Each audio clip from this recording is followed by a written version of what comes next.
Allah ingatkan, ya ayyuhalladzina amanu, hei seluruh manusia yang telah berkomitmen untuk beriman, yang menyatakan beriman kepada Allah Subhanahu wa Ta'ala, percaya tanpa ragu.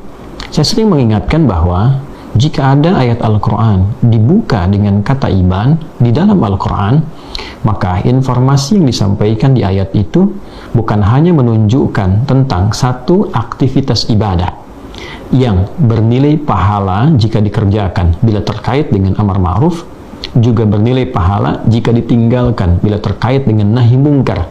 Tapi saat yang bersamaan, ia juga menjadi parameter tingkat keimanan seorang hamba. Jika aspek yang disampaikan terkait dengan perintah-perintah ibadah, seperti sholat yang juga dibuka dengan kata iman, seperti puasa yang juga dibuka dengan kata iman, maka semakin seseorang berupaya semangat menunaikan sholat, dia gemar untuk berpuasa, ini menunjukkan imannya begitu kuat dan tinggi.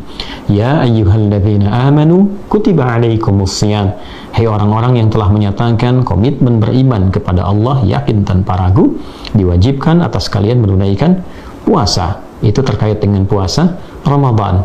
Jika sholat wajib, jika puasa wajib, dibuka dengan kata iman, alladzina yu'minuna bil ghaib wa yuqimuna shalah, yaitu orang-orang yang meyakini beriman kepada Allah walaupun tak nampak dalam pandangannya, lalu dia buktikan iman itu dengan menunaikan salat. Aspek terkait salat. Terkait puasa tadi yang kita bacakan, jika yang wajib saja dibuka dengan kata iman menunjukkan parameter keimanan seorang hamba, maka bagaimana dengan orang yang jangankan wajib, sunnah pun dia kejar, yang sunnah pun dia kejar? Tentu ini menunjukkan bahwa imannya begitu kuat, begitu istimewa. Sebaliknya, jika ia tinggalkan, ia malas-malas, ini menunjukkan bahwa imannya dalam keadaan yang lemah.